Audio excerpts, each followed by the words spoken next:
Thanksgiving was always a big deal in my family. It was the one time of year when everyone gathered under one roof, shared stories, and compared notes on who was doing what with their lives. For most families, it was a time of gratitude and togetherness. For mine, it was a competition. Who had the best job, the biggest house, the most impressive partner?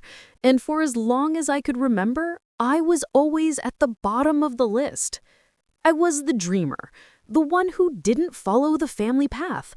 While my cousins became lawyers, doctors, and accountants, I chased ideas.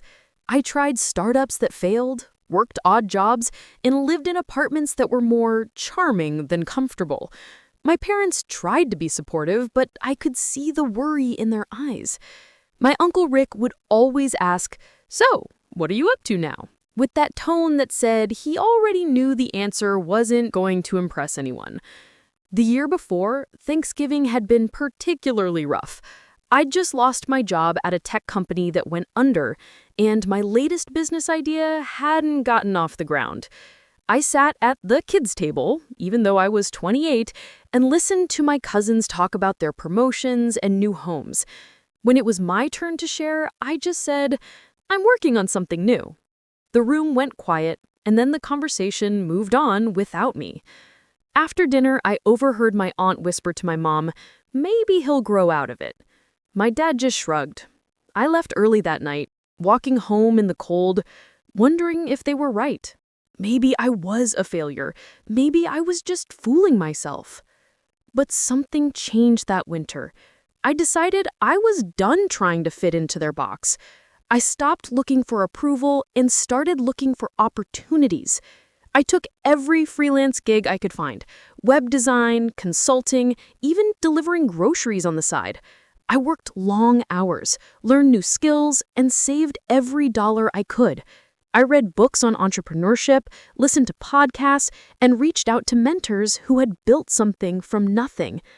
In the spring, I stumbled on an idea that changed everything.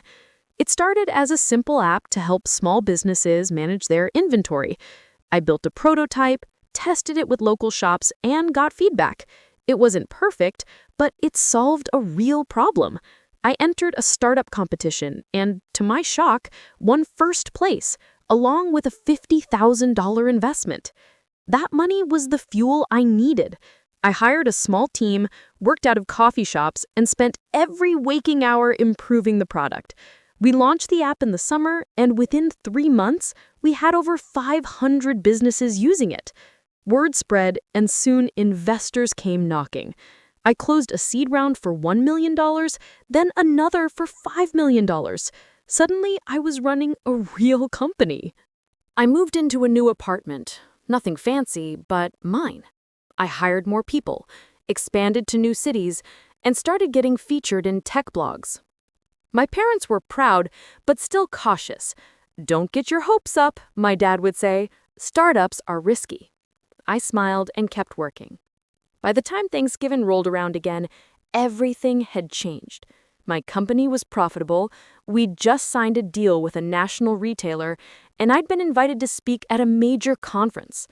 But I didn't tell anyone in my family. I wanted to see if they'd notice me without the headlines. The morning of Thanksgiving, I rented a car.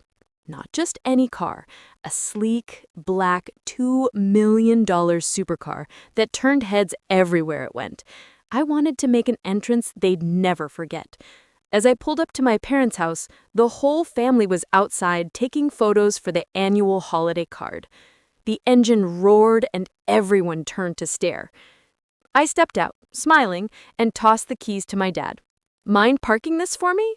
I said, just loud enough for everyone to hear. The look on his face was priceless. The silence that followed was almost comical. My cousin's jaws dropped. My Uncle Rick, who usually had something sarcastic to say, just stood there staring at the car, his coffee cup frozen midair. My mom was the first to find her voice. "Is that yours?" she asked, her eyes wide with a mix of shock and suspicion. I grinned, enjoying the moment. "Yeah, it's mine. Just thought I'd try something different this year." I could see the questions forming in everyone's minds, but no one knew where to start. My dad walked around the car, running his hand over the hood like he was afraid it would disappear. "What do you do now?" he asked, his voice quiet. I shrugged, playing it cool. "I run a tech company. We've been doing pretty well lately." That was an understatement, but I didn't want to rub it in. I just wanted them to see me, really see me, for the first time. We went inside and the questions started flying. My cousins wanted to know about the car, the company, the money. My aunts and uncles asked if I was hiring. Even my grandma, who usually just asked if I was eating enough, wanted to know how I'd done it. I told them the truth about the failures, the long nights, the risks I'd taken. I talked about the times I'd wanted to quit, the friends who'd helped me, the lucky breaks, and the hard work. I didn't sugarcoat it. I wanted them to understand that success wasn't magic. It was 1,000 small decisions, 1,000,000 moments of doubt and determination. As we sat down for dinner, the mood was different. For the first time, I wasn't the punchline. I wasn't the failure or the dreamer. I was just me. And that was enough. My mom kept looking at me like she was seeing me for the first time. My dad asked about the business. Really asked, wanting to know how it worked, what my plans were, what I was excited about.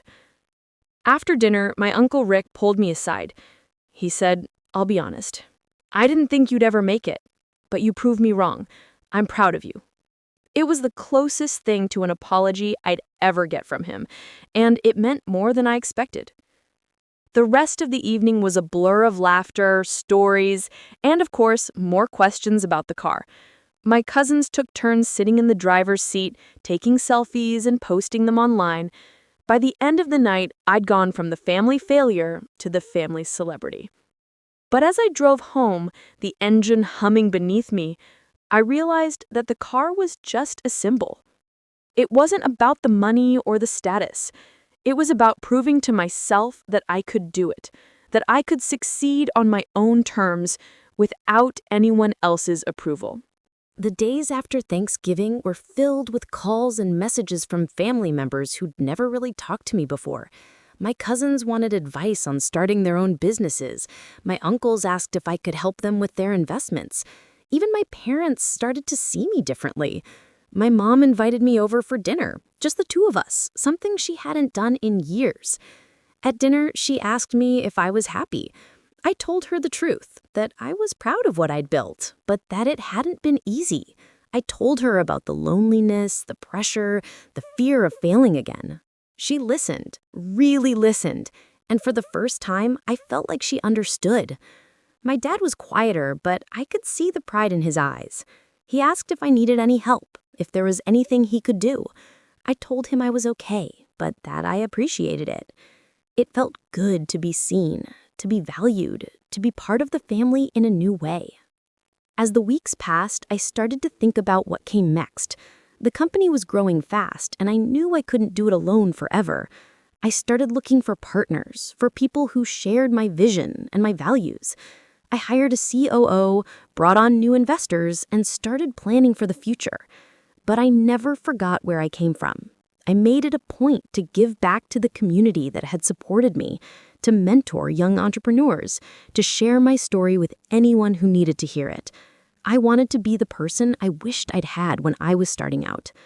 And every Thanksgiving, I made sure to drive home, not just to show off, but to remind myself of how far I'd come and how much I still had to be grateful for. The next year brought even more changes. My company was growing faster than I could have imagined. We expanded into new markets, hired more staff, and even opened an office in another city. I was traveling constantly, meeting with clients, investors, and partners. It was exciting, but also exhausting. Sometimes I missed the simplicity of those early days. Just me, my laptop, and a dream. But every time I felt overwhelmed, I remembered that Thanksgiving. I remembered the look on my family's faces when I pulled up in that car, the way they finally saw me as more than just the failure. It gave me the motivation to keep going, to keep pushing forward even when things got tough. My parents became more involved in my life too. My mom would call to check in, asking about my travels and my health. My dad started reading business magazines, trying to understand what I did. Sometimes he'd send me articles with notes like, "This sounds like your company." It was awkward at first, but I appreciated the effort. My cousins, who used to tease me about my crazy ideas, now asked for advice on their own careers. One of them even asked if he could intern at my company over the summer. I said yes, happy to help him learn the ropes. It felt good to be able to give back, to be a resource for my family instead of the black sheep. As the company grew, so did the pressure. There were days when I questioned if I was really cut out for this, if I was just lucky, or if I actually knew what I was doing. I made mistakes, some big, some small. I lost clients, hired the wrong people, and had to make tough decisions that kept me up at night. But I learned from every failure, every setback, every moment of doubt. I also learned the importance of having a support system. I built a team of people I trusted, people who believed in the company's mission and in me. We celebrated our wins together and picked each other up after losses. I realized that success wasn't just about me. It was about the people I surrounded myself with. One of the biggest challenges came when a competitor tried to buy us out. They offered a lot of money, enough to set me up for life. My lawyer and my investors urged me to take the deal, but something inside me said no. This company wasn't just a paycheck. It was my passion, my purpose, my proof that I could do something great. I turned down the offer, and it was the best decision I ever made. Instead of selling, I doubled down. We launched new features, partnered with bigger clients, and started getting national attention. I was invited to speak at conferences, featured in magazines, and even did a podcast interview about my journey from failure to founder. The response was overwhelming, messages from people all over the world who saw themselves in my story. Through it all, I never lost sight of what mattered most. I made time for family, even if it meant flying home for a single night just to have dinner with my parents. I stayed humble, remembering the years when no one believed in me. And every Thanksgiving, I made sure to show up, not to show off, but to share my gratitude for the people who had shaped me, for better or worse. That year, I didn't rent a supercar. I drove my own, a car I'd bought with my own money, a symbol of how far I'd come. When I pulled up to the house, my family was waiting outside, just like before. But this time, there was no shock, no disbelief, just pride. My mom hugged me tight, tears in her eyes. "I'm so proud of you," she whispered. My dad clapped me on the back, smiling wider than I'd ever seen. My cousins cheered, and my Uncle Rick even made a joke about wanting to ride shotgun. Inside, the conversation was different. No one asked if I was still working on that little project. Instead, they wanted to know what was next, what I was excited about, how they could support me. It felt like I'd finally earned my place at the table. Later that night, as I sat by the fire with my family, I realized that success wasn't about proving them wrong. It was about proving to myself that I could do it, that I wasn't a failure, no matter what anyone else thought. The winter that followed was one of the busiest of my life. My company was scaling faster than ever, and I found myself juggling more responsibilities than I'd ever imagined. There were days when I barely had time to eat, let alone reflect on how far I'd come. But every once in a while, I'd catch myself smiling, remembering the days when I was the family failure, the one no one believed in. I started getting invited to panels and networking events, where I met other entrepreneurs who'd been written off by their families or friends. We shared stories of rejection, of late nights and early mornings, of the moment we realized we didn't need anyone else's permission to succeed. It was inspiring, and it made me want to give back even more. I launched a scholarship fund for young entrepreneurs who didn't have family support. I mentored high school students, helping them turn their ideas into reality. I even started a podcast, interviewing people who'd overcome the odds to build something incredible. Every story reminded me that failure isn't final. It's just a step on the way to success. My family noticed the change in me, too. My mom started bragging about me to her friends, sending them links to my interviews and articles. My dad would call just to tell me he was proud, even if he didn't always understand what I did. My cousins looked up to me, asking for advice on everything from careers to relationships. But it wasn't just about the recognition. It was about the relationships I was building with my team, my friends, and most importantly, with myself. I learned to trust my instincts, to take risks, to fail, and try again. I learned that success isn't a straight line. It's a series of twists and turns, of setbacks and comebacks. One of the most meaningful moments came when I was invited to speak at my old high school. I stood on the stage where I'd once felt invisible, looking out at a room full of students who were just starting to dream. I told them about my journey, the failures, the doubts, the moment I decided to stop chasing approval and start chasing my own goals.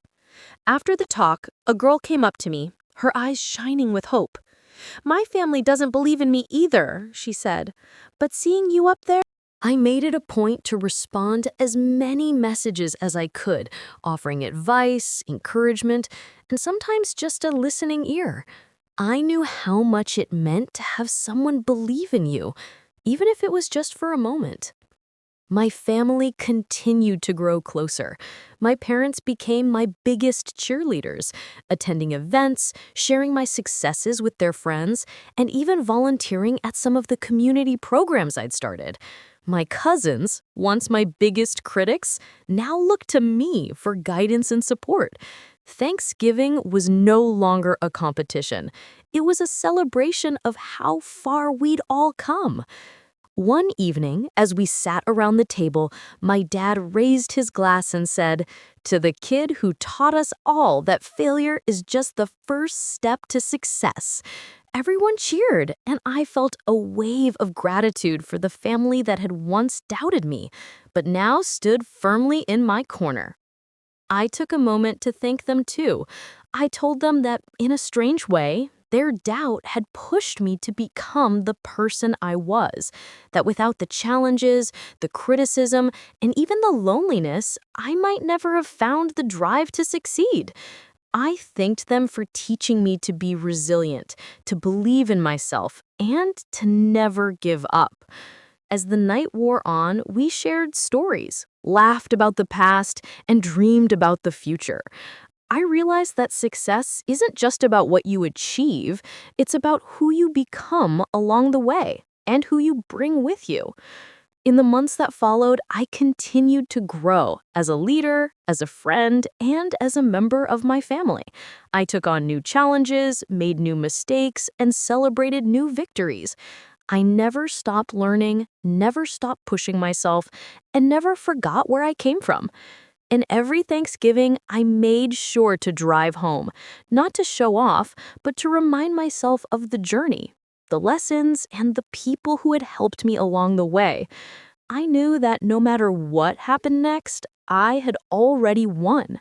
I had proven to myself that I wasn't a failure, that I was capable of greatness, of kindness, of love. If you're listening to this and you've ever been called a failure, know that your story isn't over.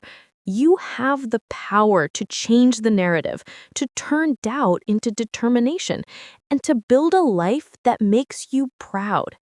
It won't be easy, and there will be days when you want to give up. But if you keep going, if you keep believing in yourself, you'll find that the greatest success isn't the car, the money, or the recognition. It's the person you become along the way. So the next time someone calls you a failure, smile and keep moving forward. Because one day you'll pull up to Thanksgiving in your own version of a $2 million car, and you'll know without a doubt that you made it.